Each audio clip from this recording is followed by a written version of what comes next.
Ahí estaba yo, Carmen Márquez, sentada en la cabecera de esa mesa que había puesto con mis propios ahorros, mirando los rostros de quienes creía que eran mi familia.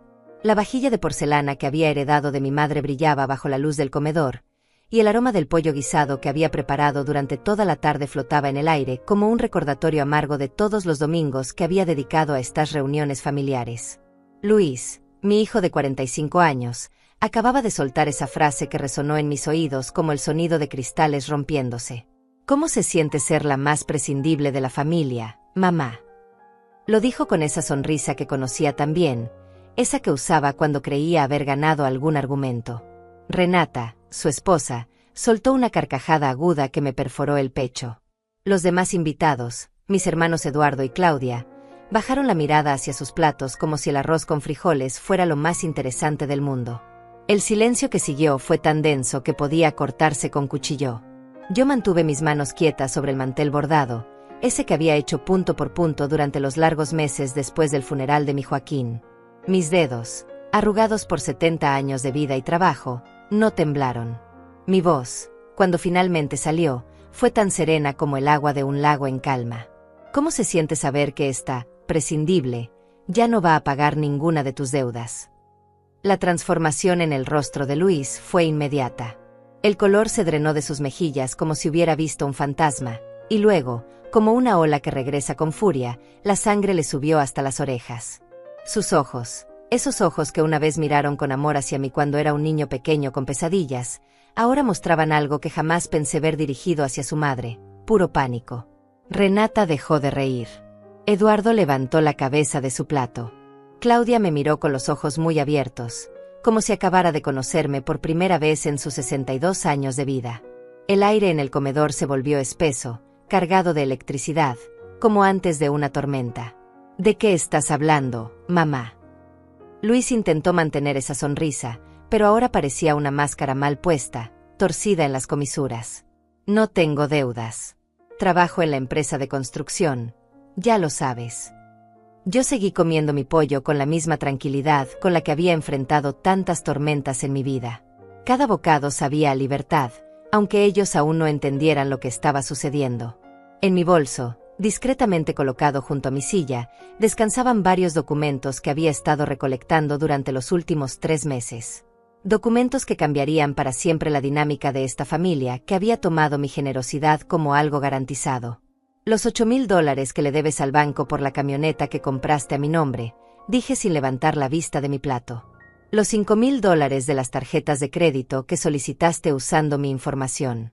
Los $12,000 que pediste prestados de mi cuenta de ahorros para tu supuesto negocio de materiales de construcción. Cada cifra que mencionaba caía sobre la mesa como una piedra arrojada a un estanque, creando ondas de shock que se extendían por todos los rostros presentes. Luis abrió la boca, pero no salió ningún sonido. Renata había palidecido tanto que sus labios parecían 2 líneas dibujadas con lápiz. Mamá. Eduardo intentó intervenir, pero yo levanté mi mano izquierda, la que llevaba el anillo de matrimonio que nunca me había quitado desde que Joaquín murió hace 5 años. No he terminado, Eduardo. Mi voz seguía siendo suave, pero había algo en ella que hizo que todos guardaran silencio inmediatamente.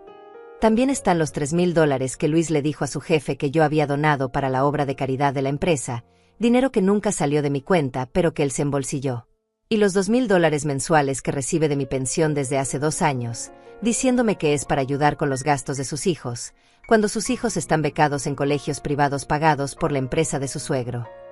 El tenedor se resbaló de las manos de Renata y cayó contra el plato con un ruido metálico que resonó como un grito en el silencio. Luis había comenzado a sudar, pequeñas gotas que aparecían en su frente como rocío matutino, pero frío y salado como las lágrimas que yo había derramado en secreto tantas noches. No entiendo por qué estás inventando todas estas cosas, Luis balbuceó, pero su voz sonaba hueca, como un eco perdido en una cueva vacía. Yo jamás haría algo así. Soy tu hijo, mamá. Te amo. Esas últimas palabras me dolieron más que todo lo que había descubierto sobre sus mentiras. Te amo, las mismas palabras que había usado durante años para justificar cada petición, cada préstamo que nunca devolvía, cada promesa rota. Las mismas palabras que había pronunciado la noche que me convenció de poner la casa a su nombre por si algo me pasaba, asegurándome que solo era por precaución. Me levanté de mi silla lentamente, sintiendo el peso de mis 70 años, pero también la fuerza de una mujer que ya no tenía nada que perder porque lo había perdido todo: el respeto de su familia, la confianza en su propio hijo, la ilusión de que el amor podía conquistar la codicia. Pero en ese momento, paradójicamente, me sentía más poderosa que nunca. «Mañana a las 9 de la mañana», dije mientras comenzaba a recoger los platos con movimientos precisos y deliberados, «mi abogado estará esperándote en su oficina. Tienes una semana para comenzar a pagar todo lo que me debes, o procederé legalmente. Y Luis». Me detuve justo detrás de su silla, lo suficientemente cerca para que pudiera sentir mi presencia como una sombra fría sobre su espalda sudorosa. «La casa que está a tu nombre volverá a estar a mi nombre. Firmaste los documentos de transferencia temporal, ¿recuerdas? Esos que decían que solo era una medida de precaución». La última palabra salió de mis labios como un susurro, pero resonó en el comedor como un trueno. Esa noche, después de que todos se fueran en silencio como fantasmas avergonzados, me senté en mi vieja mecedora junto a la ventana de mi dormitorio. La misma ventana desde la que había visto crecer a Luis, desde la que lo había observado jugar fútbol en el patio trasero cuando tenía 8 años, desde la que lo había despedido el día que se casó con Renata hace 15 años. Las cortinas de encaje que había cosido hace décadas se movían suavemente con la brisa nocturna, y yo me mecía en esa silla que Joaquín había hecho con sus propias manos cuando estaba embarazada de Luis. Cada crujido de la madera me transportaba hacia atrás, hacia los días en que creía que el amor de una madre podía proteger a sus hijos de convertirse en extraños. Todo comenzó a cambiar después del funeral de Joaquín. Durante 42 años de matrimonio, él había sido mi compañero, mi confidente, el hombre que trabajaba 12 horas diarias en la fábrica textil para que yo pudiera quedarme en casa criando a Luis y cuidando de mi madre enferma. Joaquín nunca fue un hombre de muchas palabras, pero sus acciones hablaban por él. Cada dólar que ganaba llegaba íntegro a casa, cada decisión importante la tomábamos juntos, cada sueño que teníamos lo construíamos ladrillo a ladrillo. Cuando el cáncer se lo llevó en 6 meses brutales, me quedé no solo viuda, sino completamente perdida en un mundo que ya no reconocía. Luis apareció en mi puerta el día después del entierro con un ramo de flores marchitas y una propuesta que en ese momento me sonó como un salvavidas. «Mamá, no puedes quedarte sola en esta casa tan grande. ¿Por qué no te mudas con nosotros? Renata estará encantada de tenerte cerca, y los niños necesitan más tiempo con su abuela». Pero yo no quería dejar la casa donde había sido feliz durante tantos años. La casa donde Joaquín había plantado el cerezo que ahora daba sombra a toda la cocina, donde habíamos pintado las paredes del cuarto de Luis de verde esperanza cuando descubrimos que venía en camino, donde cada rincón guardaba un recuerdo que no estaba dispuesta a empacar en cajas. «No, mijo», le respondí mientras secaba las lágrimas que parecían no tener fin. «Esta es mi casa. Aquí está toda mi vida». Durante las primeras semanas, Luis venía todos los días. Me traía comida preparada por Renata, se sentaba conmigo a ver las telenovelas que su padre y yo solíamos disfrutar juntos, me ayudaba con las cuentas que Joaquín siempre había manejado y que ahora me parecían jeroglíficos indescriptables. Era el hijo amoroso que recordaba de su infancia, el que me despertaba los domingos con desayuno en la cama hecho por sus manitas de 6 años. Pero algo había cambiado en sus ojos. Una urgencia que no había estado ahí antes. Una forma de mirar hacia las cosas de la casa como si estuviera calculando algo que yo no alcanzaba a comprender. Cuando Joaquín vivía, Luis nos visitaba una vez al mes, siempre con prisa, siempre con alguna excusa para no quedarse mucho tiempo. Ahora, de repente, parecía tener todo el tiempo del mundo para su madre viuda. La primera vez que me pidió dinero fue un mes después del funeral. «Mamá, la empresa está pasando por una mala racha. Necesito $5,000 para cubrir algunos gastos mientras las cosas mejoran. Te los devuelvo en 2 meses, te lo prometo». $5,000 era mucho dinero para mí, pero Joaquín había sido previsor. Tenía un seguro de vida que me había dejado una suma considerable, además de sus ahorros de toda una vida de trabajo honesto. Y Luis era mi único hijo, mi única familia después de que mis hermanos se mudaran a otras ciudades siguiendo sus propios destinos. «Por supuesto, mijo, la familia se ayuda». Le extendí el cheque con manos temblorosas, no por la artritis que comenzaba a atacar mis articulaciones, sino por una sensación extraña en el estómago, como cuando sabía que Luis había hecho alguna travesura de niño pero no podía probarlo. Los 2 meses se convirtieron en 4, luego en 6. Cuando le preguntaba por el dinero, Luis siempre tenía una explicación. La empresa seguía mal, había tenido gastos médicos inesperados con los niños, Renata había perdido su trabajo de medio tiempo en la boutique. Siempre algo, siempre una razón que sonaba lógica y que apelaba a mi corazón de madre. Después vino la casa. Mamá, he estado pensando. Si algo te llega a pasar, esta casa se va a volver un problema legal terrible. ¿Por qué no la ponemos a mi nombre temporalmente? Solo por precaución, para evitar problemas con el gobierno y los impuestos. Yo no entendía nada de leyes ni de impuestos. Joaquín se había encargado de todo eso durante nuestro matrimonio, y ahora me sentía como una extranjera en mi propio país, incapaz de descifrar formularios y documentos legales que parecían escritos en un idioma diferente. ¿Estás seguro de que es necesario?, le pregunté, pero él ya había traído los papeles, ya había contactado a un abogado, ya tenía todo resuelto. Es solo temporal, mamá. Solo hasta que las cosas se estabilicen. Tú sigues viviendo aquí, nada cambia, pero legalmente estaremos protegidos. Firmé esos documentos en la mesa del comedor donde habíamos cenado como familia durante tantos años, usando la pluma que Joaquín había usado para firmar su testamento. Mis manos temblaban mientras escribía mi nombre, y una voz pequeña en mi cabeza me gritaba que me detuviera, pero la callé diciéndome que estaba siendo paranoica, que Luis era mi hijo y jamás me haría daño. Los meses siguientes fueron una lenta erosión de mi independencia. Primero, Luis convenció a mi banco de que él debería tener acceso a mi cuenta para ayudarme con las finanzas. Luego, comenzó a llegar mi correspondencia a su casa porque era más seguro. Después, sugirió que ya no necesitaba un auto a los 70 años, que él podía llevarme a donde necesitara ir. Cada cambio llegaba envuelto en preocupación filial, en amor protector, en argumentos lógicos que hacían que cualquier resistencia de mi parte pareciera caprichosa o senil. Y yo, perdida en mi duelo, aferrándome a la única familia que me quedaba, aceptaba cada nueva limitación como una muestra de que mi hijo me amaba. Pero las semillas de la duda habían comenzado a germinar la noche que escuché a Renata hablando por teléfono con alguien. Era tarde, yo había ido a la cocina por un vaso de agua y los oí desde el patio trasero, donde habían salido a fumar. No, no entiendes, decía Renata con esa voz aguda que usaba cuando estaba emocionada. La vieja ya firmó todo. La casa, la cuenta del banco, todo está a nombre de Luis. Solo tenemos que esperar un poco más y podremos vender esta casa vieja y comprarnos algo mejor en el lado norte de la ciudad. ¿Y ella qué? Era la voz de Luis, pero sonaba diferente, más fría de cómo me hablaba a mí. Luis, tiene 70 años y está sola. ¿Cuánto más puede durar? Y si dura mucho, siempre podemos encontrarle un buen hogar de ancianos. Con el dinero de la venta de la casa, hasta podríamos pagarle uno decente. Me quedé paralizada en la cocina, con el vaso de agua en mis manos, sintiendo como cada palabra se clavaba en mi corazón como alfileres. Esa noche no pude dormir, meciéndome en mi silla hasta que salió el sol, tratando de convencerme de que había escuchado mal, de que mis oídos de 70 años me habían traicionado. Pero ya no podía negar lo que había estado sintiendo durante meses, que mi propio hijo me había convertido en una extraña en mi propia vida. La mañana después de escuchar esa conversación, me desperté con una claridad que no había sentido desde la muerte de Joaquín. Era como si una niebla espesa se hubiera levantado de mis ojos y pudiera ver por primera vez en meses la realidad que había estado viviendo. Me vestí con el vestido floreado que Joaquín me había regalado en nuestro último aniversario y me dirigí a la cocina a preparar café, pero mis manos temblaban tanto que derramé los granos por todo el mostrador.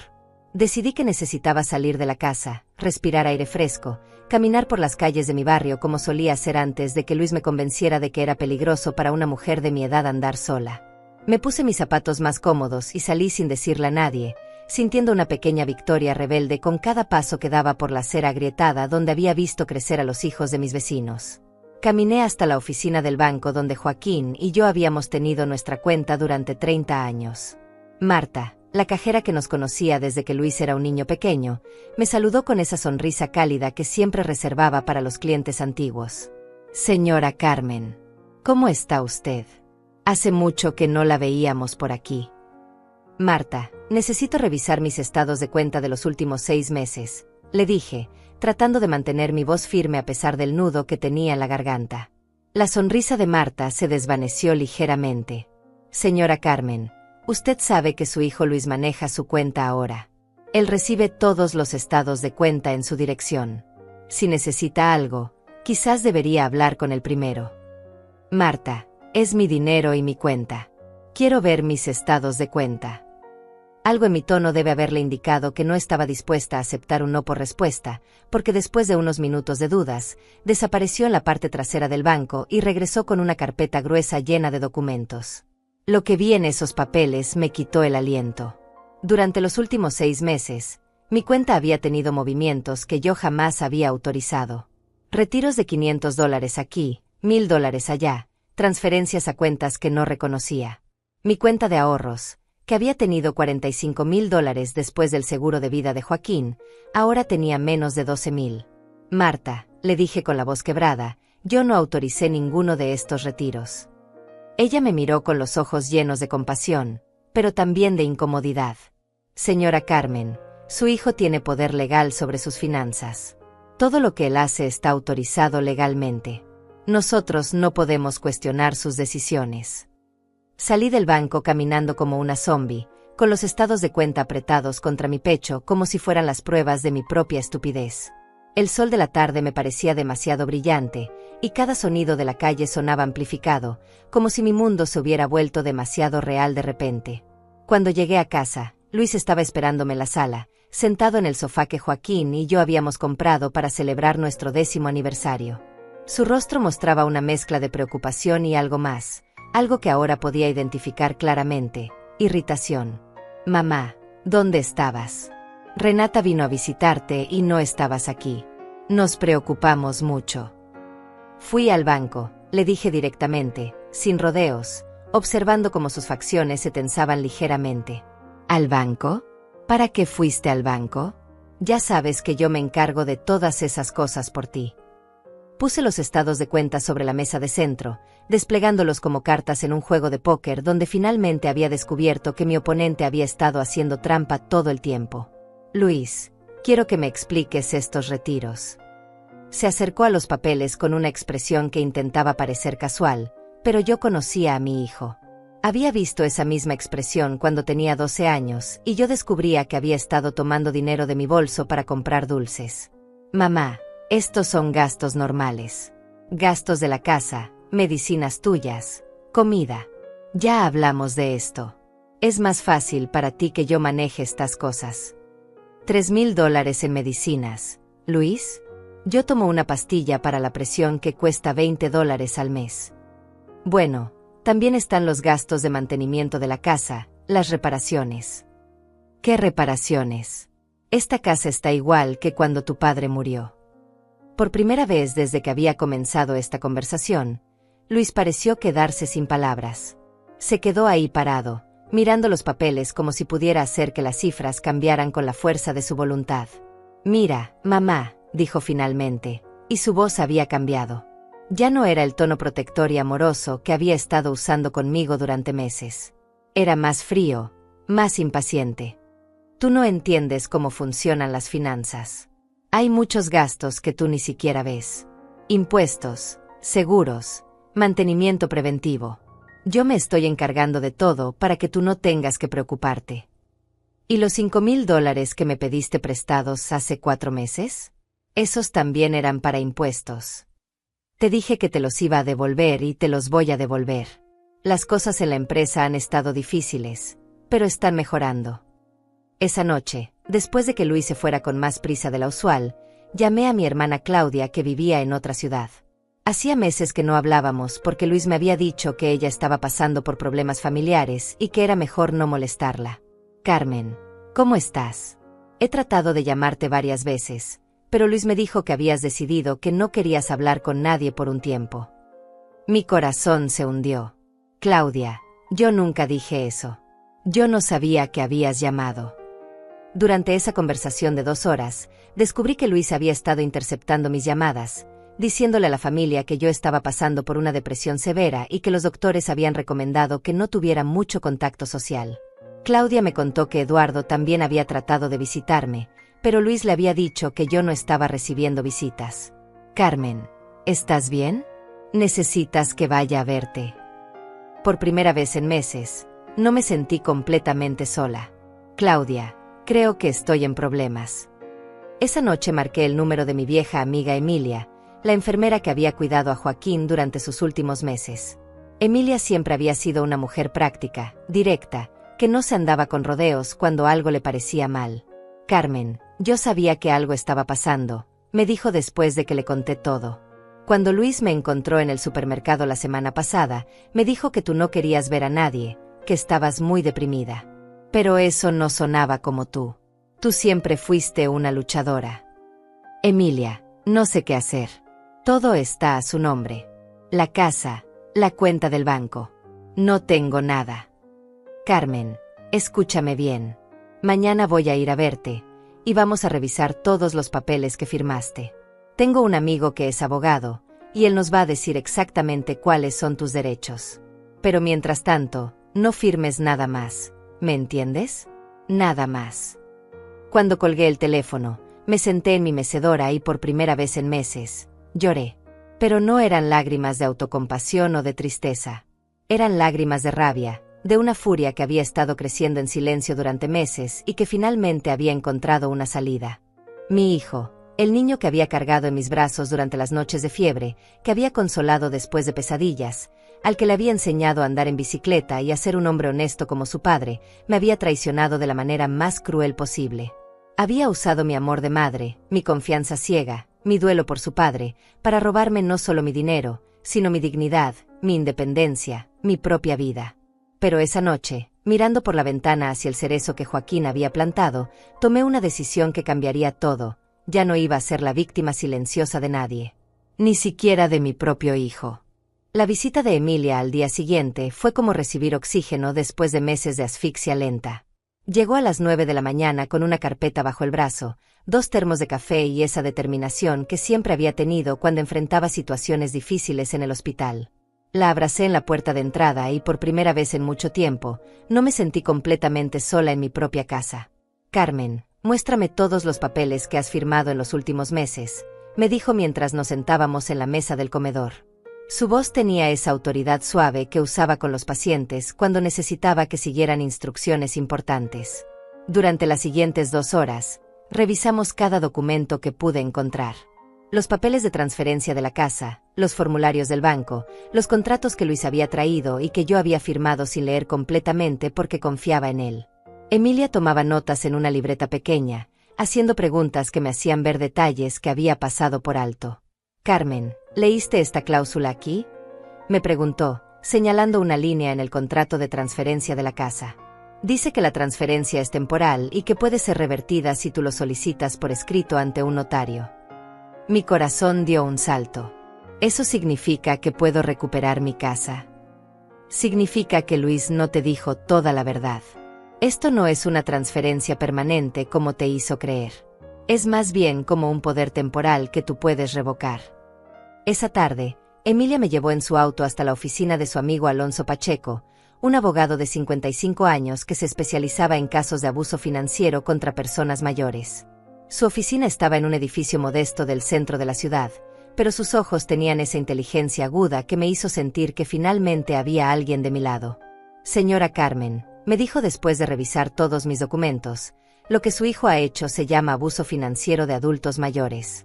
Es un delito, y usted tiene derechos legales que pueden protegerla.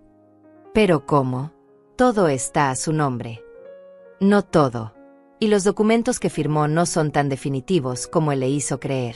Podemos comenzar a revertir muchas de estas situaciones, pero necesito que usted entienda que esto va a ser una batalla. Su hijo no va a entregarlo todo fácilmente.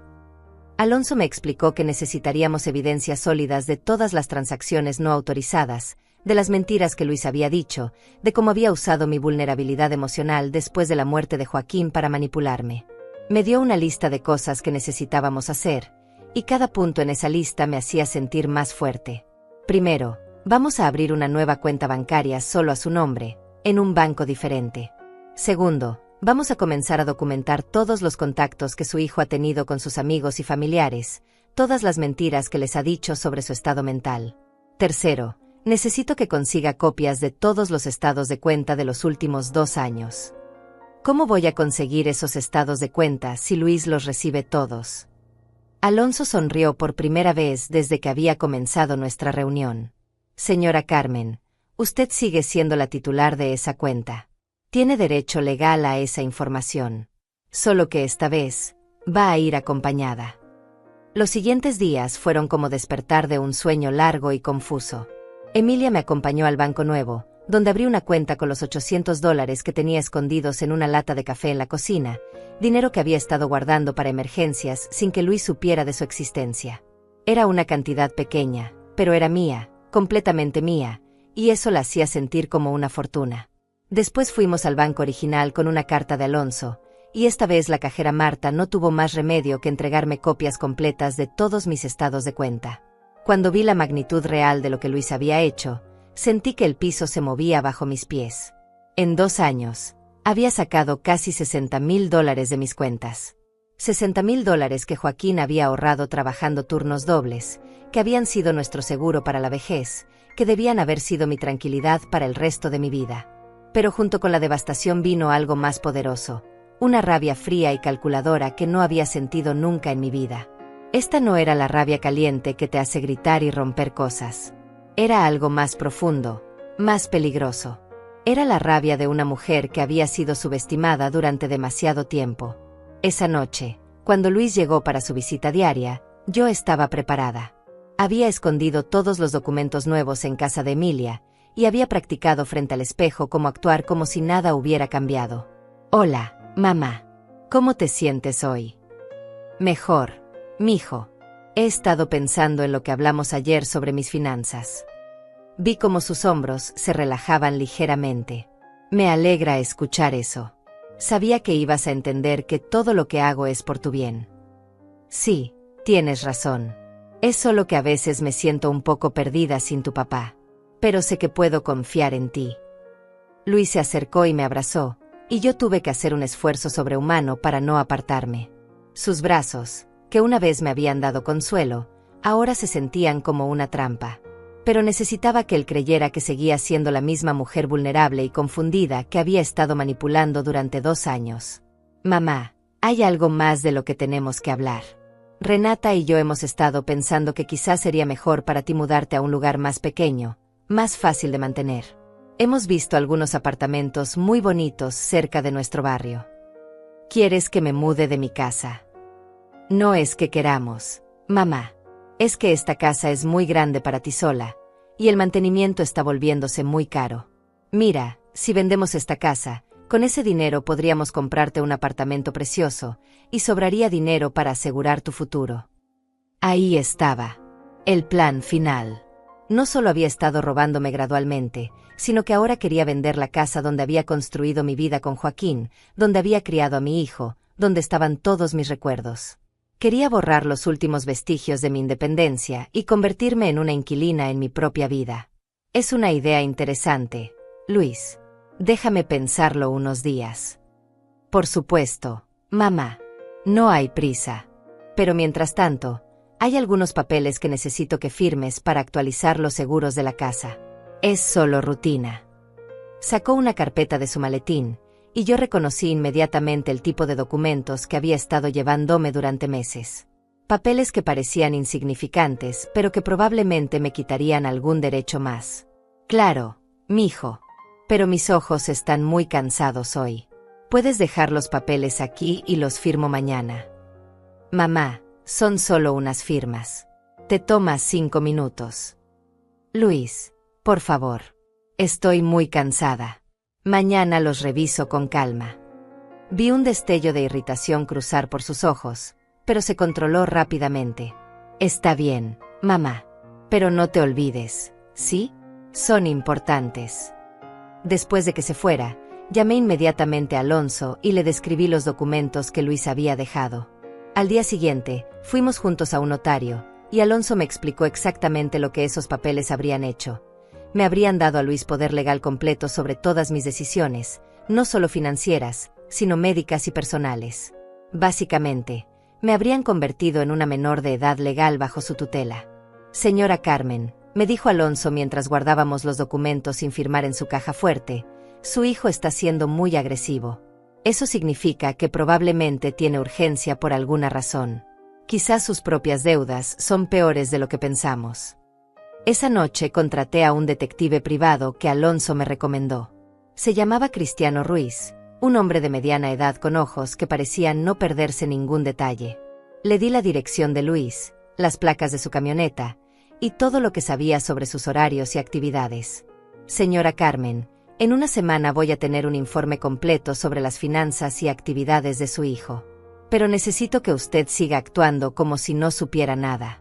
Puede ser difícil, pero es crucial para obtener toda la evidencia que necesitamos. Cuando me quedé sola esa noche, me senté en mi mecedora y miré hacia el cerezo de Joaquín. Las hojas habían comenzado a cambiar de color, anunciando que el otoño se acercaba.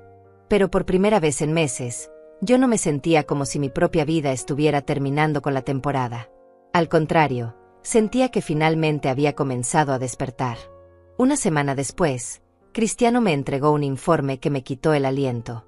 Nos reunimos en una cafetería pequeña del centro, lejos de mi barrio, donde nadie me conocía. El sobremanila que puso sobre la mesa entre nosotros contenía fotografías, documentos bancarios y una realidad que era peor de lo que jamás había imaginado. Señora Carmen, su hijo está en problemas financieros muy serios, me dijo Cristiano mientras abría el sobre. Debe $87,000 en total. Tarjetas de crédito, préstamos bancarios, prestamistas privados, y lo que es peor, le debe $25,000 a gente muy peligrosa. Las fotografías mostraban a Luis entrando y saliendo de casinos, reuniéndose con hombres que tenían la apariencia de cobradores profesionales, firmando papeles en oficinas de préstamos rápidos. Había registros de apuestas deportivas por miles de dólares, facturas de tarjetas de crédito con compras en tiendas de lujo que jamás había mencionado. Por eso tiene tanta urgencia por vender su casa, continuó Cristiano. Necesita ese dinero no para asegurar su futuro, sino para salvar su propio pellejo. Miré las fotografías de mi hijo, este extraño que apostaba el dinero que me robaba mientras me decía que era por mi propio bien. En una de las imágenes estaba saliendo de un restaurante caro con Renata, ambos vestidos con ropa que costaba más de lo que yo gastaba en 6 meses. ¿Y qué hay de su trabajo?, pregunté. Él dice que la empresa está pasando por dificultades. Su trabajo está bien, señora Carmen. De hecho, acaba de recibir un aumento. El problema es que su salario ni siquiera cubre el mínimo de sus deudas. Por eso la necesita a usted.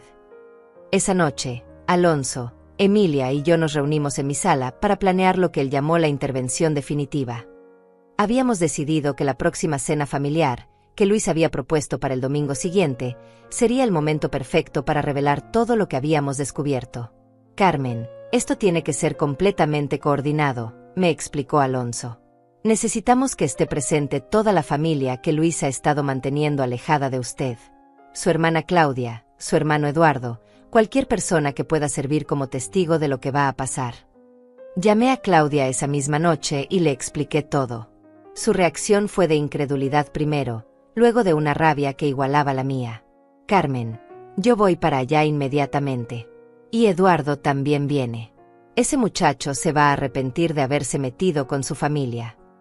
No, Claudia. Necesito que vengan el domingo, para la cena. Pero que Luis no sepa que ustedes saben algo. Tienen que actuar normal. Los siguientes días fueron los más difíciles de mi vida. Tener que seguir recibiendo a Luis, escucharlo hablarme sobre mi bienestar mientras sabía exactamente lo que estaba haciendo, fingir que seguía siendo la mujer confundida y manipulable que él creía que era. Cada sonrisa suya se sentía como una puñalada, cada te amo, mamá como una bofetada. El viernes, Luis llegó más nervioso de lo usual. Mamá, ¿ya pensaste en lo que hablamos sobre mudarte a un apartamento?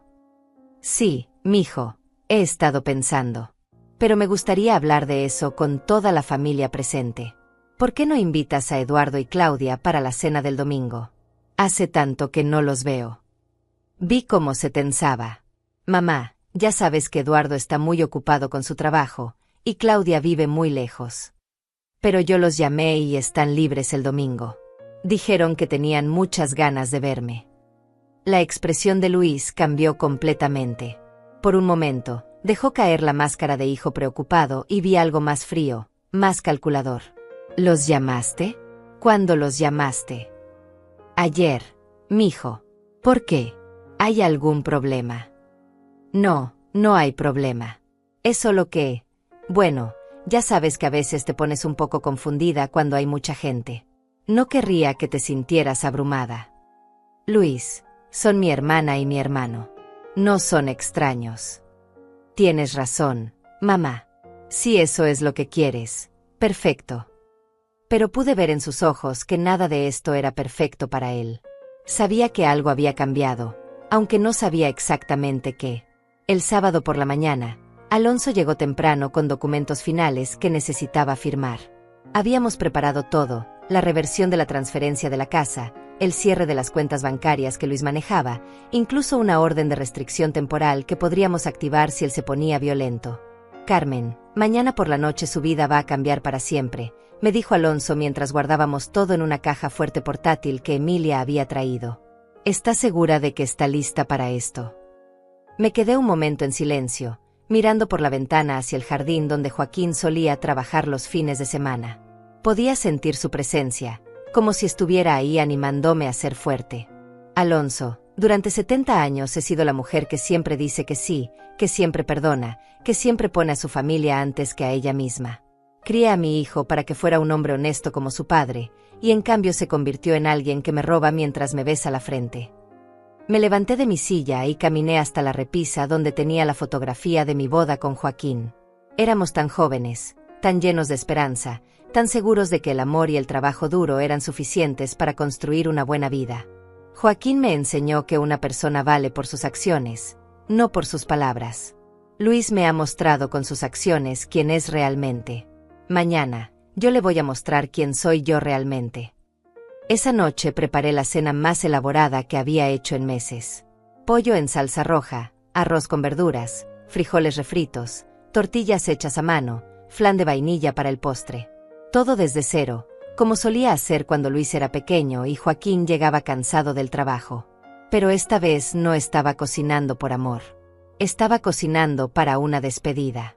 La última cena que iba a compartir con el hijo que había perdido mucho antes de descubrir sus mentiras. El hijo que había enterrado a su padre no solo en la tierra, sino también en su memoria, olvidando todo lo que Joaquín le había enseñado sobre la honestidad y el respeto. Emilia llegó temprano para ayudarme con los preparativos finales. Revisamos una vez más el plan. Ella se quedaría en la cocina durante la cena, lista para llamar a Alonso si las cosas se salían de control. Alonso estaría esperando en su auto a una cuadra de distancia, con todos los documentos legales listos. Carmen, ¿cómo te sientes?, me preguntó Emilia mientras yo ponía la mesa con la vajilla buena.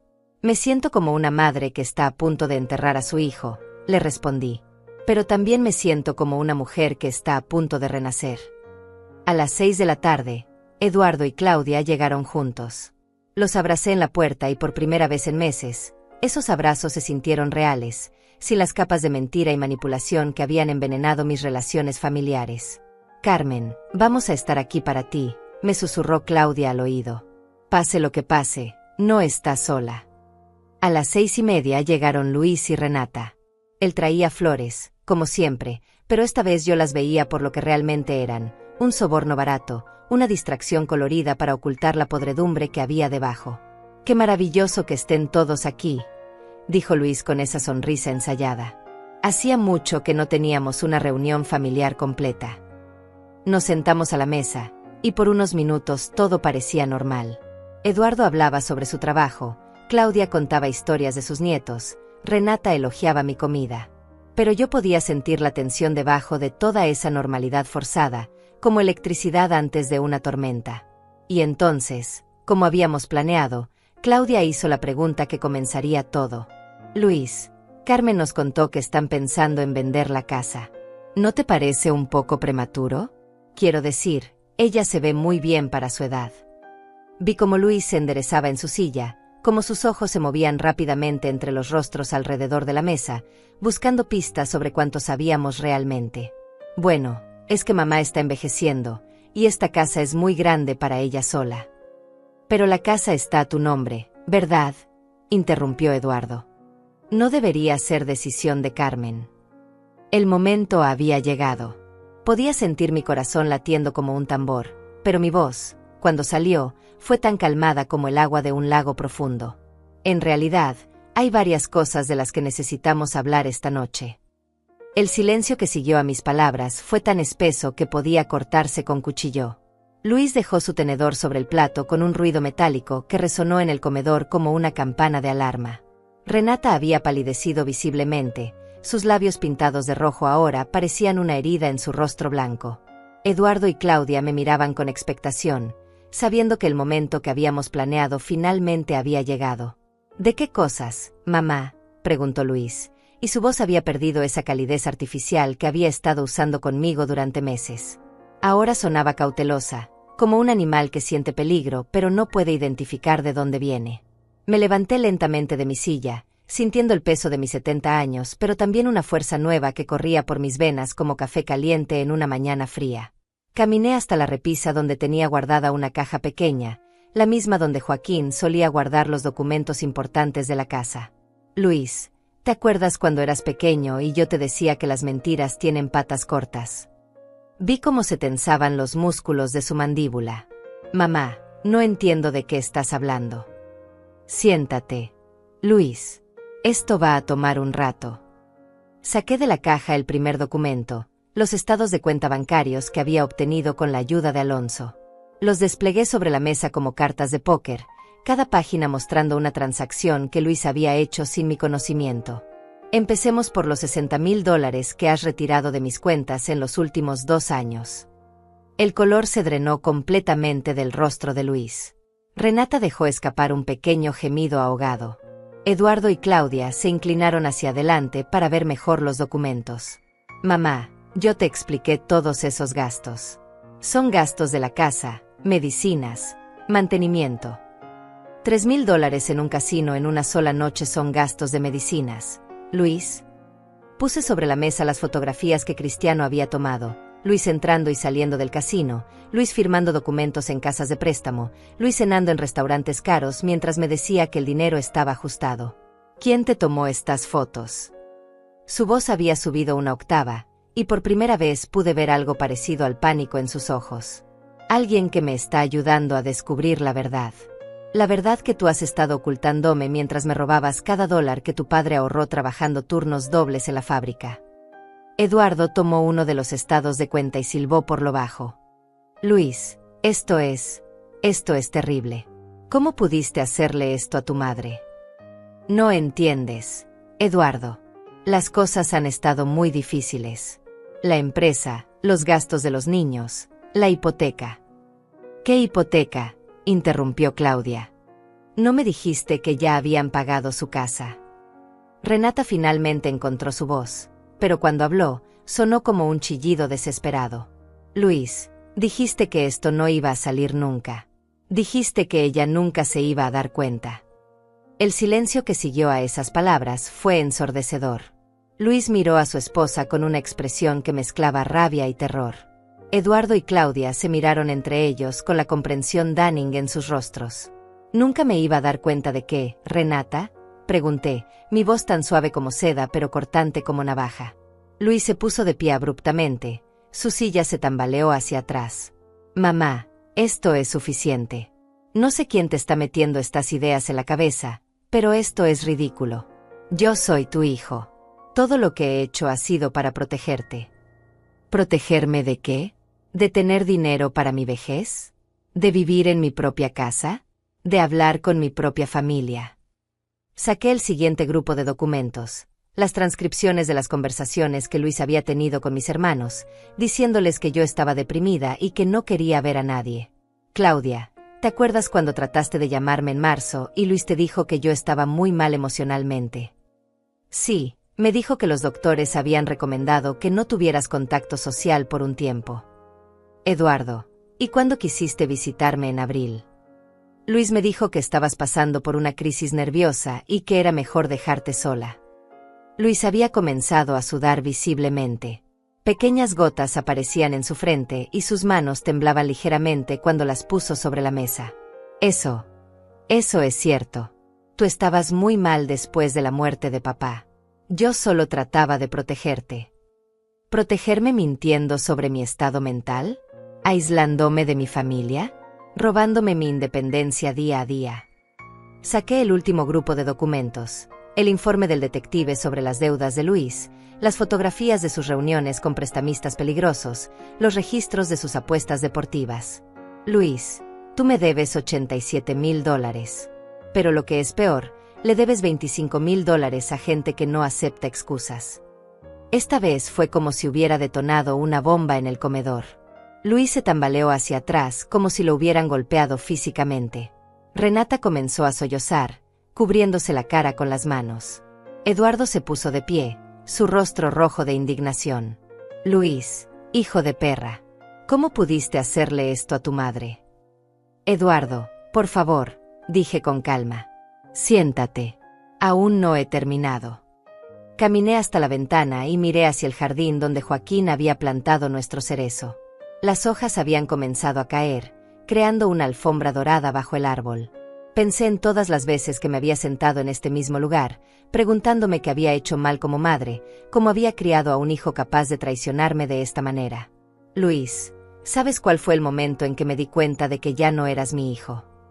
Se quedó callado, pero pude ver que sus manos temblaban más violentamente. Fue la noche que te escuché hablando con Renata sobre meterme en un hogar de ancianos después de vender mi casa. La noche que dijiste que solo tenías que esperar a que yo muriera para poder quedarte con todo. Renata levantó la cabeza, sus ojos rojos e hinchados. Carmen, nosotros nunca. ¿Nunca qué, Renata? ¿Nunca planearon vender mi casa para pagar las deudas de juego de Luis? ¿Nunca hablaron de lo prescindible que era en sus vidas? Luis finalmente encontró su voz, pero cuando habló, ya no quedaba nada del hijo que había conocido. Era un extraño desesperado, atrapado en una mentira que se desmoronaba a su alrededor. Mamá, sí, tengo problemas. Sí, necesito ayuda. Pero tú tienes tanto dinero, y estás sola, y pensé que podríamos resolverlo juntos, como familia. ¿Como familia? Luis, una familia no se roba entre sí. Una familia no miente, no manipula, no aísla a sus miembros para controlarlos mejor. Me acerqué a él, y por un momento vi un destello del niño pequeño que solía correr hacia mí cuando tenía pesadillas. Pero ese niño había muerto hace mucho tiempo, enterrado bajo años de mentiras y avaricia. ¿Sabes lo que más me duele, Luis? No es el dinero. El dinero se puede recuperar. No es ni siquiera la traición. Lo que más me duele es que mataste a mi hijo. El Luis que yo crié, el que su padre y yo amamos, ya no existe. Tú lo mataste con cada mentira, con cada robo, con cada vez que me miraste a los ojos y me dijiste que me amabas mientras me robabas. Las lágrimas comenzaron a rodar por mis mejillas, pero no eran lágrimas de tristeza. Eran lágrimas de liberación, de una madre que finalmente había encontrado el valor para enfrentar la verdad sobre lo que su hijo se había convertido. Mamá, por favor, podemos arreglar esto. Puedo devolverte todo. Solo dame tiempo. ¿Tiempo?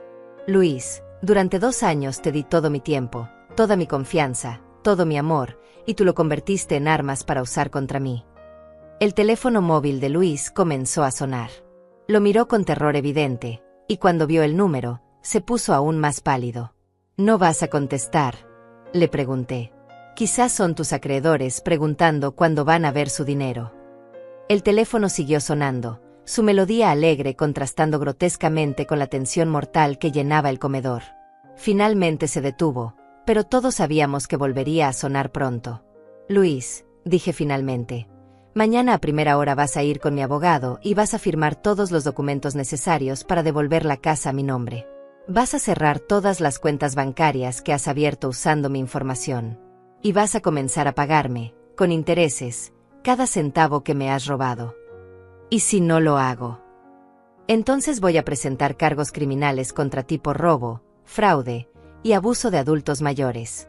Y créeme, Luis, tengo evidencia suficiente para mandarte a la cárcel por mucho tiempo. El silencio que siguió fue roto solo por el sonido de los sollozos de Renata y el tic-tac del reloj de pared que Joaquín había colgado en el comedor hace 30 años. ¿Eso es todo?, preguntó Luis finalmente, su voz apenas un susurro. No, respondí, sintiendo como las palabras finales se formaban en mi garganta como una sentencia que había estado esperando pronunciar durante meses. Eso no es todo. Me dirigí hacia la cómoda antigua que había pertenecido a la madre de Joaquín, esa que Luis había estado mirando con ojos codiciosos durante meses, preguntando si valía algo en el mercado de antigüedades. Saqué una carpeta gruesa que había estado escondida allí durante las últimas 2 semanas, esperando este momento exacto. Eduardo, Claudia, quiero que sean testigos de lo que va a pasar ahora. Luis, quiero que Renata también escuche esto, porque afecta su futuro tanto como el tuyo. Abrí la carpeta y saqué el primer documento. Era una carta oficial del banco, con sellos y firmas que brillaban bajo la luz del comedor como pequeñas condenas. Este es el aviso de ejecución hipotecaria de tu casa, Luis. La que me dijiste que ya habías pagado completamente. Renata dejó escapar un grito ahogado y se cubrió la boca con ambas manos. Luis se tambaleó como si lo hubiera golpeado físicamente. ¿Cómo conseguiste eso? Tus acreedores más peligrosos contactaron al banco.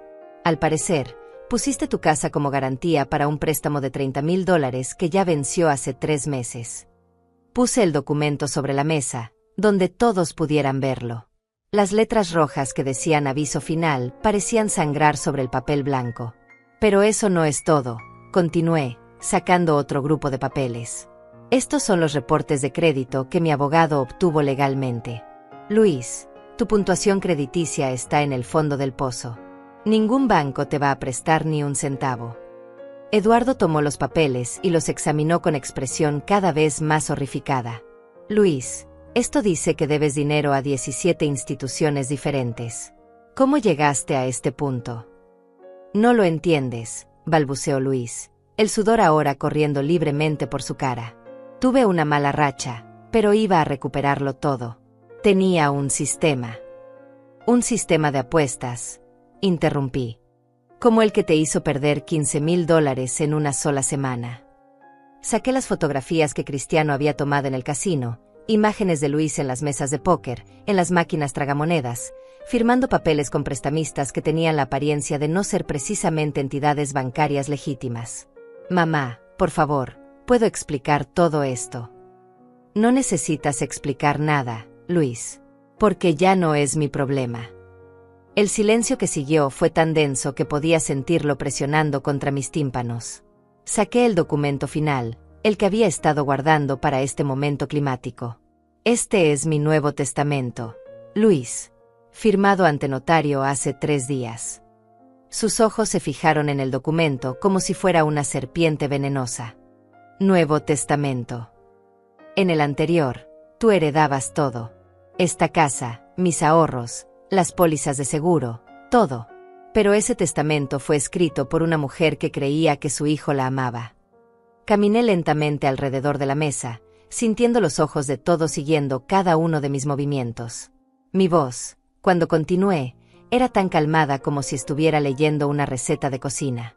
En este Nuevo Testamento, mis bienes van a diferentes organizaciones benéficas. La casa va a ser donada a un refugio para mujeres víctimas de violencia doméstica. Mi dinero va a una fundación que ayuda a personas mayores que han sido víctimas de abuso financiero familiar. Renata comenzó a hiperventilar. Luis se aferró al borde de la mesa como si fuera lo único que lo mantenía de pie. No puedes hacer eso, susurró. Soy tu hijo. Tu único hijo. Eras mi hijo, respondí, cada palabra cayendo como una gota de ácido. Pero mi hijo murió hace 2 años, el día que decidió que el dinero era más importante que el amor de su madre. Saqué otro documento, las transcripciones de las conversaciones telefónicas que Cristiano había grabado legalmente cuando Luis había llamado a diferentes familiares mintiendo sobre mi estado mental. Eduardo, aquí está la grabación de cuando Luis te llamó para decirte que yo estaba perdiendo la cabeza y que era mejor que no me visitaras. La voz de Luis salió de mi teléfono móvil, clara y despiadada. Sí, tío, mamá está muy mal. A veces no me reconoce. Los doctores dicen que es mejor no estimularla mucho con visitas. Ya sabes cómo se ponen los viejos cuando empiezan a deteriorarse. Eduardo se puso de pie tan abruptamente que su silla cayó hacia atrás.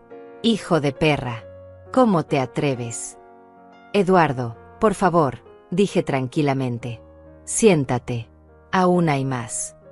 Saqué las fotografías de Luis reuniéndose con hombres que claramente no eran banqueros tradicionales. Hombres con tatuajes en el cuello, que se reunían con él en estacionamientos oscuros y callejones apartados. Estos hombres, Luis, han estado preguntando por ti. Mi detective habló con algunos de tus vecinos. Al parecer, han estado visitando tu casa cuando no estás, hablando con Renata. Renata dejó escapar un sollozo. Luis, dijiste que ya no iban a venir más. Dijiste que lo habías arreglado. ¿Lo arreglaste cómo, Luis?, pregunté, prometiéndoles el dinero de la venta de mi casa. El teléfono de Luis volvió a sonar. Esta vez no lo ignoró.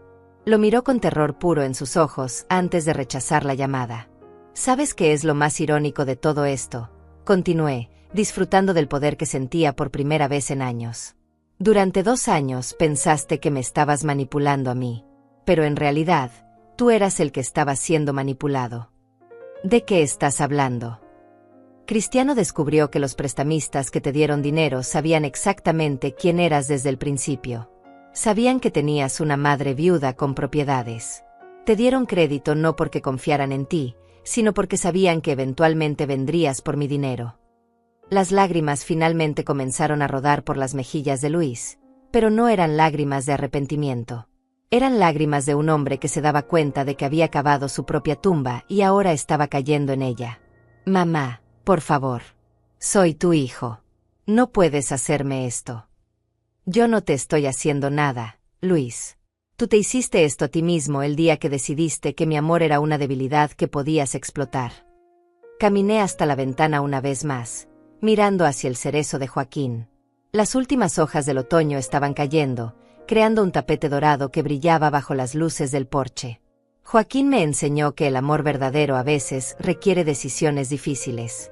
Él nunca me habría permitido seguir siendo la víctima de nadie, ni siquiera de mi propio hijo. Me volteé hacia Luis una última vez, viendo en sus ojos la comprensión final de que había perdido todo: su madre, su herencia, su futuro, y probablemente su libertad si no encontraba una manera de pagar a esa gente peligrosa. Luis, tienes 24 horas para firmar todos los documentos de reversión de la casa y las cuentas bancarias. Si no lo haces, mañana por la noche los cargos criminales van a ser presentados. ¿Y después qué? ¿Nunca más vas a hablar conmigo? ¿Vas a actuar como si yo estuviera muerto?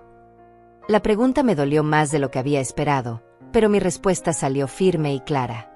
Luis, para mí ya estás muerto. Has estado muerto desde el día que elegiste robarme en lugar de pedirme ayuda. El hijo que crié nunca habría hecho lo que tú hiciste. El teléfono volvió a sonar. Esta vez Luis contestó con manos temblorosas. Hola. Todos pudimos escuchar la voz áspera del otro lado. Luis, el tiempo se acabó. Queremos nuestro dinero mañana, o vamos a tener que hablar con toda tu familia. Luis colgó el teléfono y me miró con algo que finalmente parecía verdadero terror. Mamá, esa gente, si no les pago, van a hacerme daño. Entonces, dije mientras comenzaba a recoger todos mis documentos, sugiero que encuentres la manera de pagarles. Pero sin la casa, sin tu dinero, no tengo cómo. Luis, dije, mi voz tan fría como el viento de invierno, ese ya no es mi problema. El silencio que siguió a mis últimas palabras fue roto por el sonido de una silla arrastrándose contra el piso. Luis se había puesto de pie, tambaleándose ligeramente, como un hombre que acababa de recibir un golpe mortal pero aún no se había dado cuenta de que estaba cayendo. Mamá, no puedes hablar en serio. Soy tu hijo. No puedes abandonarme así. Yo no te estoy abandonando, Luis. Tú me abandonaste a mí hace 2 años cuando decidiste que era más fácil robarme que trabajar honestamente para salir de tus problemas. Saqué el documento final que había estado guardando para este momento. Era un sobresellado que contenía algo que cambiaría todo para siempre. ¿Sabes qué es esto, Luis? No tengo idea. Es una carta que tu padre escribió antes de morir. Una carta dirigida a ti, que me pidió que te entregara solo si algún día te convertías en alguien que él no reconocería como su hijo. El color desapareció completamente del rostro de Luis. Incluso Renata había dejado de llorar para mirar fijamente el sobre que tenía en mis manos. Eso es imposible. Papá murió muy rápido. No tuvo tiempo para escribir cartas. Tu padre supo que se estaba muriendo 3 meses antes de decírnoslo a nosotros. Fue al doctor solo, recibió el diagnóstico solo, y tomó 3 meses para prepararse para dejar este mundo. Abrí el sobre lentamente, sintiendo el peso de las palabras que Joaquín había escrito con manos ya debilitadas por la quimioterapia. Durante esos 3 meses, escribió varias cartas. Una para mí, que leí después de su funeral. Y esta para ti, que guardó con la esperanza de no tener que usarla nunca. Eduardo y Claudia se habían inclinado hacia adelante, captando cada palabra. Renata tenía las manos apretadas contra su pecho, como si tratara de contener su corazón que se desbocaba. «Lee la carta, mamá», susurró Luis, y por primera vez en toda la noche, su voz sonaba como la del niño pequeño que solía tener miedo de los truenos. Desdoblé el papel amarillento, sintiendo la textura familiar de la letra de Joaquín, esa escritura cuidadosa que había llenado las tarjetas de cumpleaños y las notas de amor durante 42 años de matrimonio. «Luis», comencé a leer, «si tu madre te está entregando esta carta, significa que te has convertido en alguien que me avergonzaría llamar mi hijo». Luis se tambaleó hacia atrás como si las palabras fueran puñetazos físicos. «Durante toda tu infancia, traté de enseñarte que un hombre se define por sus acciones, no por sus palabras. Te enseñé que la familia se protege, no se explota.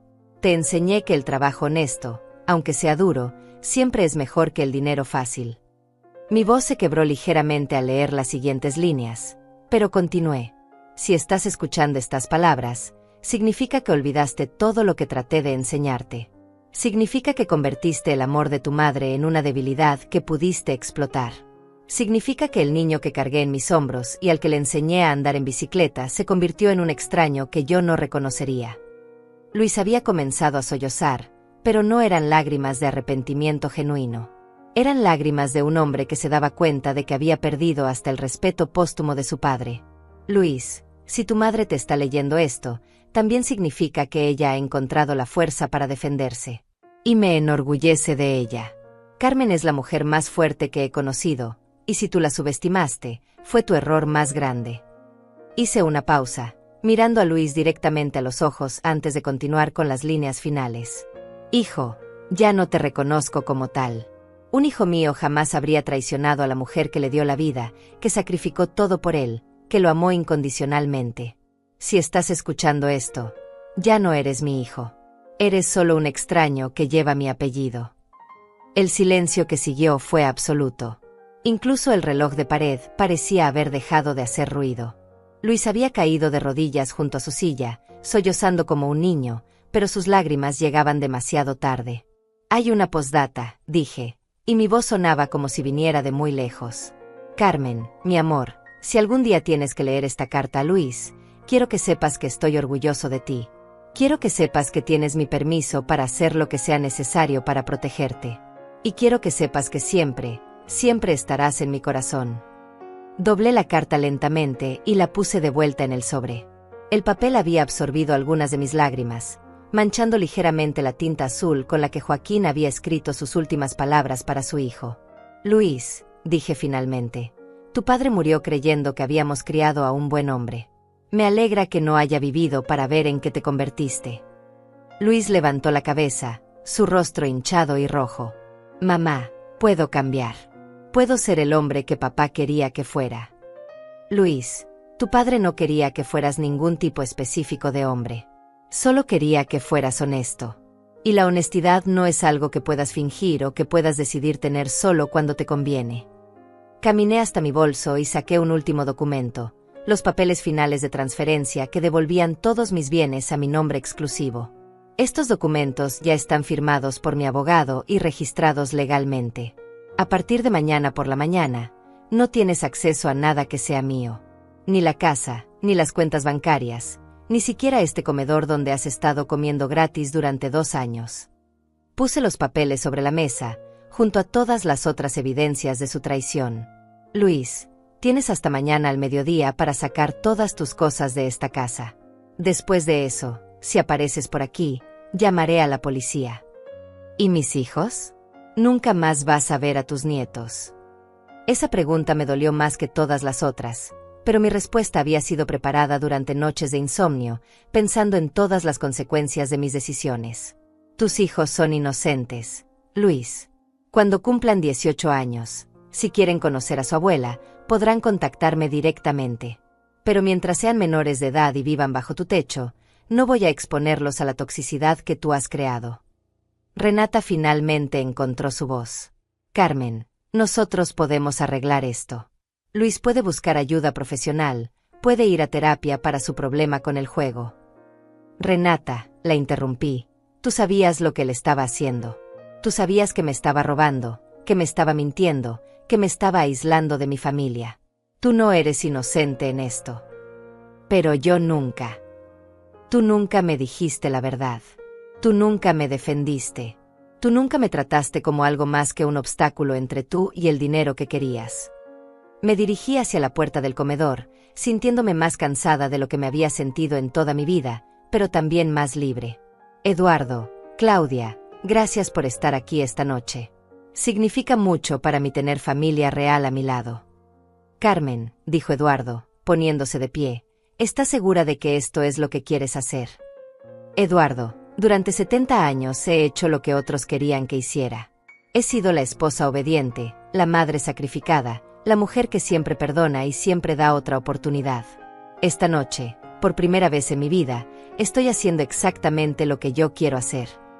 Luis se había puesto de pie, tambaleándose ligeramente. Mamá, por favor, dame una última oportunidad. Luis, dije, volteándome para mirarlo una última vez, tú tuviste 2 años de oportunidades. Cada día que elegiste mentirme en lugar de decirme la verdad fue una oportunidad perdida.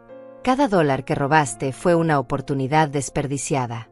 Cada vez que me miraste a los ojos y me dijiste que me amabas mientras planeabas cómo robarme más, fue una oportunidad que tiraste a la basura. Caminé hacia la puerta, sintiendo el peso de 70 años de vida, pero también la ligereza de una mujer que finalmente había encontrado su propia voz. Mañana por la mañana, mi abogado estará esperándote en su oficina.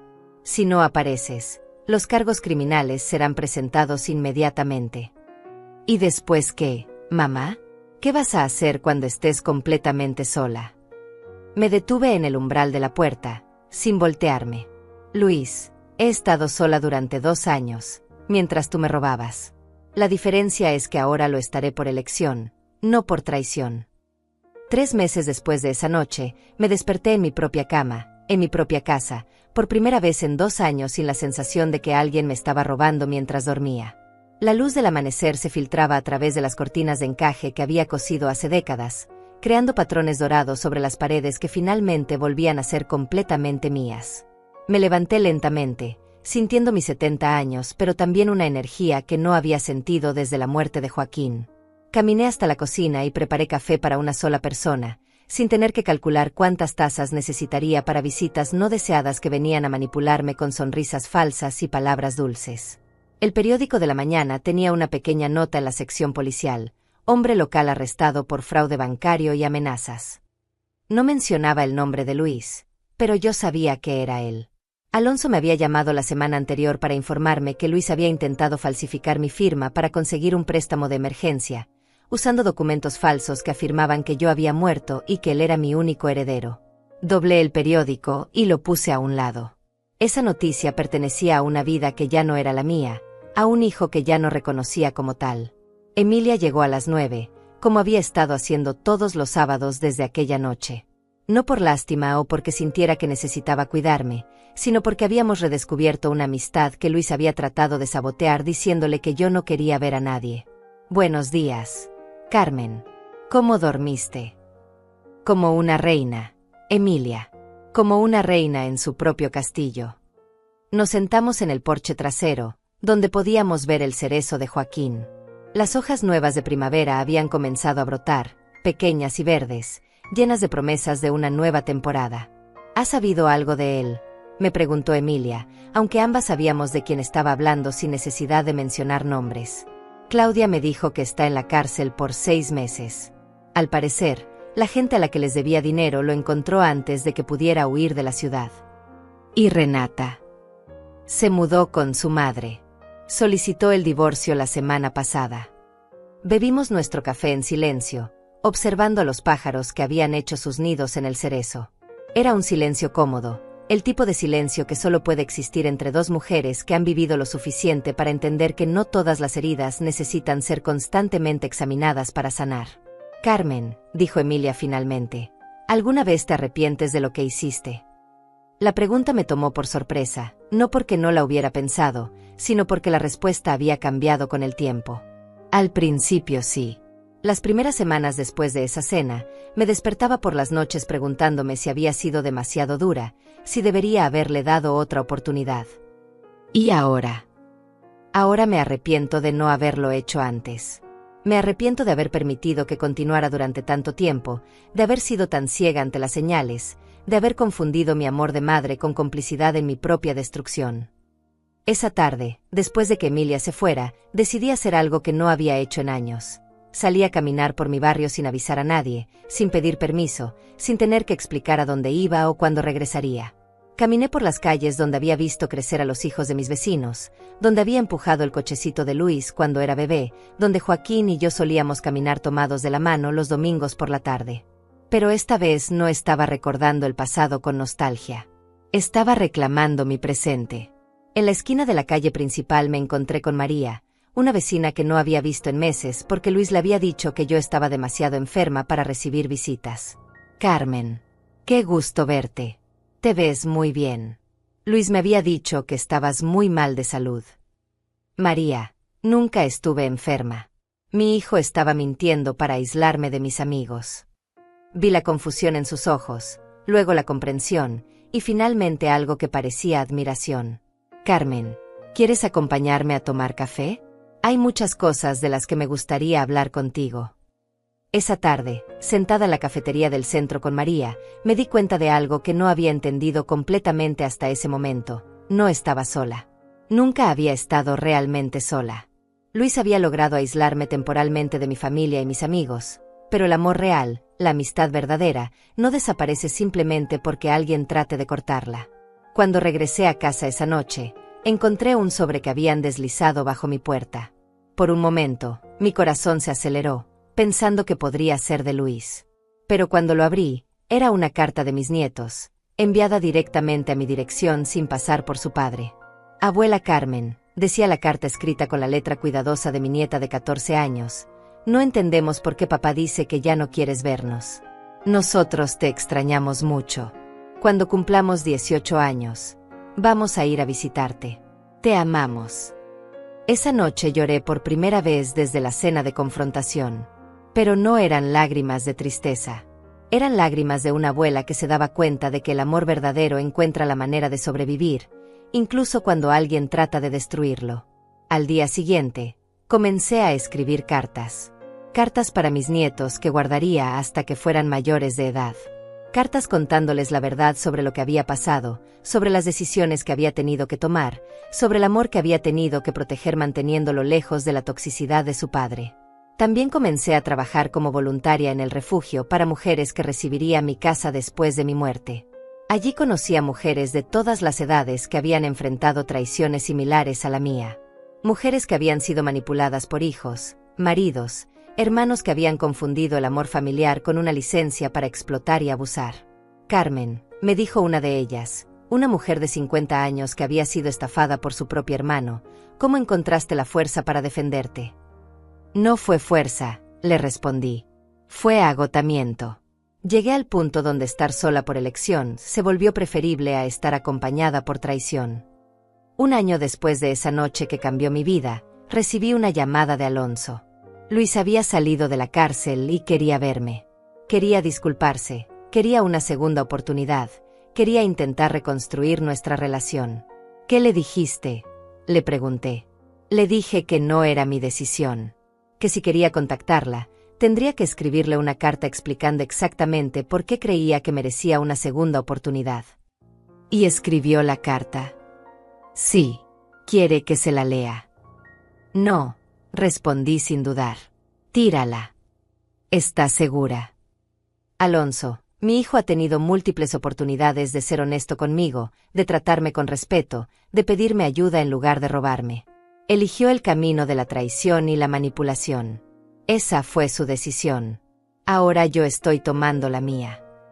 Esa noche, me senté en mi mecedora junto a la ventana, mirando hacia el cerezo que Joaquín había plantado. Las hojas de otoño habían comenzado a caer otra vez. creando esa alfombra dorada que ahora asociaba no con endings, sino con transformaciones necesarias. Joaquín, susurré hacia la ventana, creo que finalmente entendí lo que me enseñaste sobre la fuerza. No se trata de aguantar todo lo que te pongan enfrente. Se trata de saber cuándo has aguantado suficiente. Una brisa suave movió las cortinas, y por un momento pude sentir su presencia, su aprobación, su amor que había sobrevivido a la muerte y que me había dado la fuerza para sobrevivir a la traición. Me levanté de la mecedora y caminé hasta el espejo del pasillo, el mismo donde había practicado tantas veces como enfrentar a Luis durante esas semanas de preparación. Pero la mujer que me miraba desde el espejo ya no era la misma que había comenzado esta historia. Era una mujer que había recuperado su nombre, que había reclamado su vida, que había aprendido que el amor verdadero a veces requiere límites que parecen crueles pero que en realidad son actos de autopreservación. Mi nombre es Carmen Márquez, le dije a la mujer en el espejo. Tengo 71 años. Soy viuda, madre de un hijo que elegí perder para salvarme a mí misma, abuela de nietos que algún día entenderán por qué tuve que tomar las decisiones que tomé. Hice una pausa, sintiendo el peso de todas las palabras que habían llevado a este momento. Mi historia, continué, apenas comienza.